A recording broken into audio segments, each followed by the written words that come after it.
everyone, Ivy League Gaming here, and today we're playing Raid Shadow Legends. And I need to give a shout out to my friend Crook here.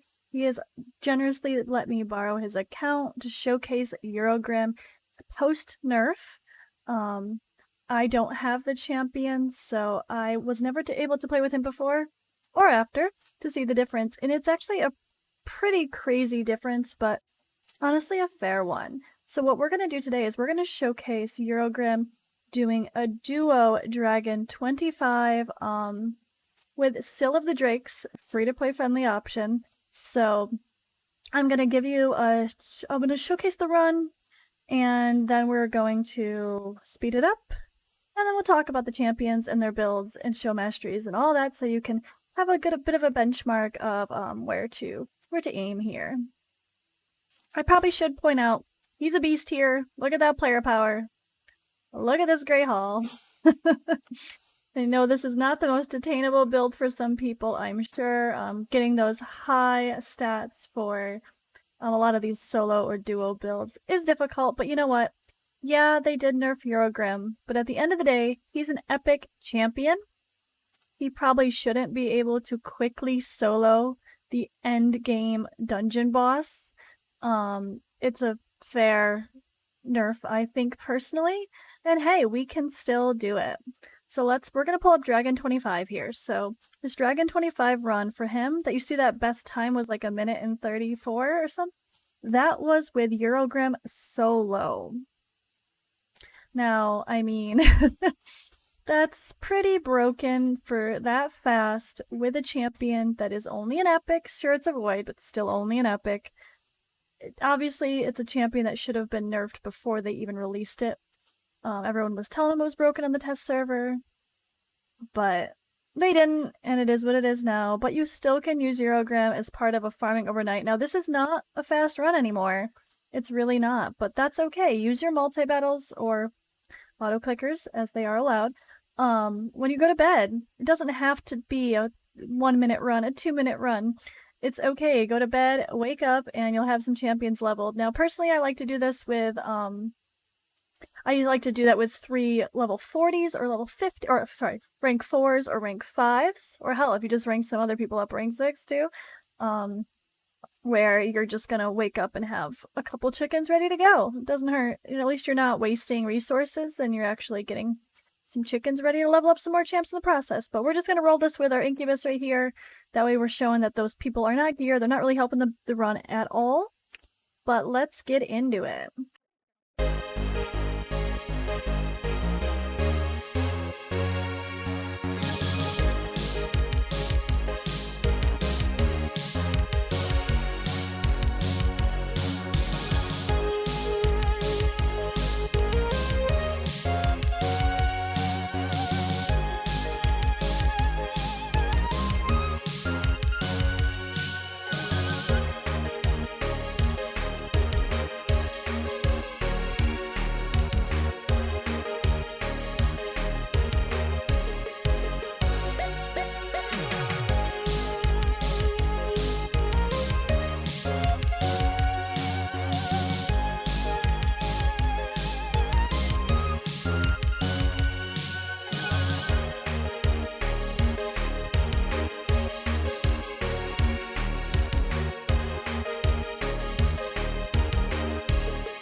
Alright guys, so we're back. 5-minute run. It was a little bit shorter, one of the runs he showed, but I actually noticed something. This is just putting characters in, no AI adjustments, but I'm actually thinking that maybe if we set up a team, put in your food in the team as well, because you kind of have to, unfortunately, and we turn off Syl's revive, that we can make this run faster. There obviously you saw some wasted time of Urogrim. Scyl wasted time reviving those incubus, and Urogrim was wasting time healing those incubus that could have been him doing something else more useful against the boss. So let's take a pause here, and let's set our AI, and then we're going to do the run again, and I'll speed it up. Alright, here, I had to delete one of his teams. I got permission, don't worry. We're gonna go here, look at, I put in Urogrim lead with Scyl and then some food. We're gonna have to go into the AI here. What I wanted to do is turn off her revive. Don't use. Okay.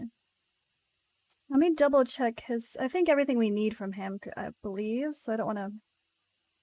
Removes all debuffs. Yeah, we can't really avoid that. Alright, everything is good there. So we're gonna run this team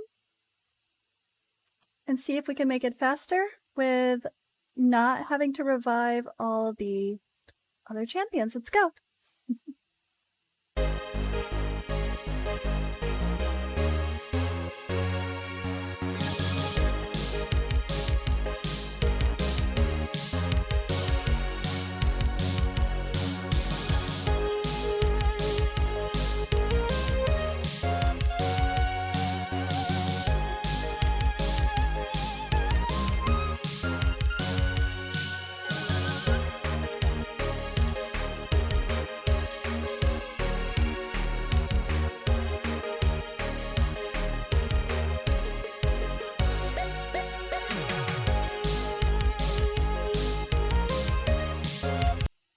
Alright, we're gonna run this one more time just for consistency's sake to see if this time is better. It's definitely better than the first one.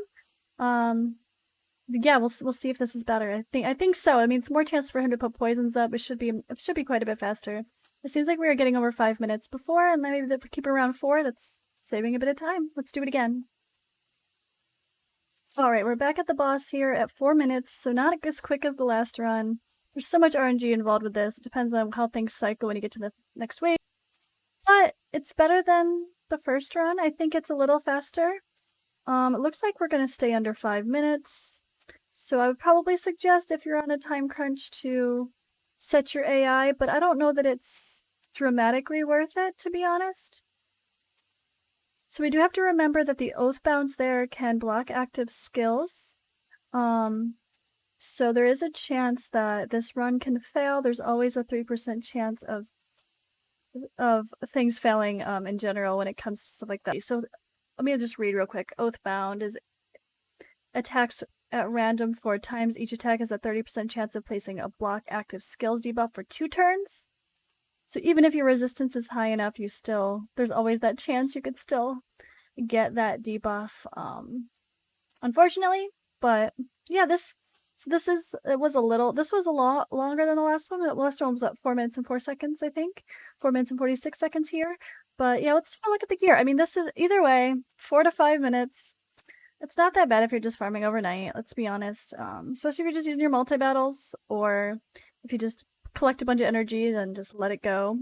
So we'll take a look here and see how he has these champions built. The good thing is, he's not completely broken. He can still do it. Just like, although there are better options, yes. Like, personally, I do Tomb Lord to solo. I haven't done Tomb Lord since the new update, so that's gonna be something for a future video. We'll see. Maybe I'll do that right now. But my Tomb Lord was doing a solo dragon for 21 and 25, but 25 for me was not 100%. So I'm really curious to see if Tomb Lord can actually solo 25. We'll find out. Anyway, let's go back to Urogrim here. Alright, so it is Urogrim in a Frenzy set.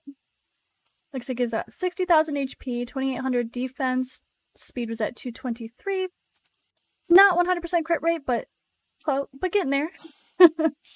And we got 217 resistance and 276 accuracy was where he was at here.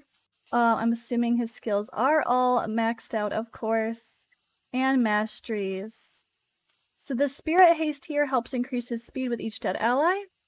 So it's actually better if the guys just die anyway, so that might help overall. And he did go down to Oppressor, increases the turn meter fill rate by 2.5% for each active debuff this cast by this champion, stacks up to 10. So of course he's casting a lot of debuffs with those poisons. And yeah, let's see Scyl. Let's see, where's she at? Now, there's a lot of ways to go about Scyl. I mean, I always had her, I think, over in Relentless gear, but it might be hard to get the stats needed. So let's see, what does he got? Scyl. Actually, she's pretty slow. Nice. Not so bad at all. 4,000 defense. Only 4,700 HP. I'm surprised. This is only a dragon run, but still. I'm thinking, my brain goes straight to the numbers we need for a lot of Doom Tower stuff, but this isn't too crazy. I mean, the crit rate and crit damage is wonderful here, though. He actually does have her built to do damage. So she is a defense-based champion, 90% crit rate, 240% crit damage, and 188 resistance and 255 accuracy. All right. So I actually have, this is probably my first time actually seeing a Scyl built for damage. But hey, I mean, that's part of it, right? And of course the masteries are going to proc, and that's to be helpful as well. Hopefully the stuns land well when doing your waves to help control those champions and help speed up the run as well. We are probably going to want to turn this off, though, to be honest. I don't really see this helping much else. And of course we went down to War Master Mastery, and the basic damage masteries here, and also Spirit Haste for her as well for those dead allies. Sniper to help extend that decreased speed. We got, of course, Turn Manipulation there. But, whew, alright, so I'm happy to see this still work. I don't think he should be able to solo the boss himself. Although I say that about an epic champion, but then do I want all the other epics nerfed? No. Let's be honest, Verga's Scarab King. But those are not, the thing with those is it's not, it's unique thing, it's unique sets, skill sets for each champion, where Urogrim was kind of very similar to Battle Khazar, and Battle should be better. He just should be. But either way, he could still duo. It's still helpful. He still can get 3 food items up overnight. But yeah, let me know in the comments below if this was helpful. Are you still going to use your Urogrim for Dragon? Do you have another option? Who else do you think you should pair with Urogrim as a duo? There's other options besides Scyl that we could investigate for sure. She's just definitely a solid option as a free-to-play player. Plus, she can do some good damage and have a little bit of crowd control along the way. And she revives if you actually needed that, but we don't need that for this build.